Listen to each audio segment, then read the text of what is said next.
শঙ্খ দুই ধরনের হয়, এক বামাবর্ত শঙ্খ আর দ্বিতীয় দক্ষিণাবর্ত শঙ্খ। আজকে আলোচনা করব দক্ষিণাবর্ত শঙ্খ বা মা লক্ষ্মী শঙ্খ নিয়ে।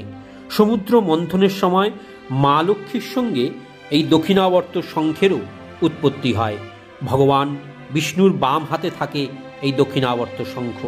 তাই গৃহে বিশেষ নিয়ম মেনে এটি রাখলে মা লক্ষ্মীর কৃপায় মনস্কামনা পূরণ হয়, পরিবারের সকলের সার্বিক মঙ্গল হয়। দেখুন, আমার বাম হাতে ডান দিক খোলা দক্ষিণাবর্ত শঙ্খ আছে, আর ডান হাতে বাম দিক খোলা বামাবর্ত শঙ্খ বা বাজানোর শঙ্খ রয়েছে। তাই বামাবর্ত শঙ্খ বাজানোর জন্য ছোট্ট ছিদ্র রয়েছে, কিন্তু এই ছিদ্র দক্ষিণাবর্ত শঙ্খে নেই।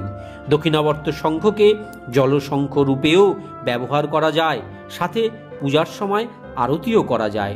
দক্ষিণাবর্ত শঙ্খ শুক্লপক্ষের বৃহস্পতিবার, পূর্ণিমা, অক্ষয় তৃতীয়া বা ধনতেরাসের দিনেও প্রতিষ্ঠা করতে হয়। দক্ষিণাবর্ত শঙ্খ কখনোই নিজের হাতের থেকে বড় হওয়া উচিত নয়।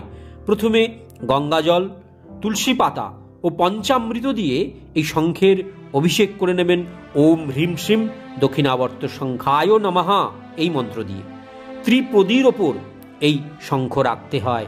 শঙ্খের চওড়া মুখ যে পুজো করবে তার দিকে থাকবে, সরু মুখটা উত্তর বা পূর্ব দিকে মুখ করে রাখবেন। প্রথমে দক্ষিণাবর্ত শঙ্খের মধ্যে গোটা আতপ চাল রাখুন, তারপরে একটু হলুদ ছিটিয়ে দিন, একটি সুপারি রাখুন আর একটি রূপোর কয়েন রাখুন।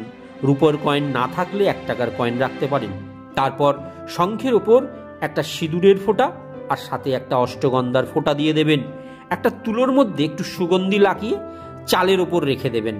প্রতিদিন একটা লাল ফুল নিবেদন করবেন, ধূপ দ্বীপ দেখিয়ে এই শঙ্খের পুজো করবেন, আর স্ক্রিনে দেখানো মন্ত্রটি 11 বার জপ করবেন।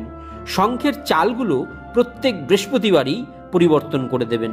চালটি আপনি জলেও ফেলতে পারেন বা পক্ষীদেরকেও খাইয়ে দিতে পারেন।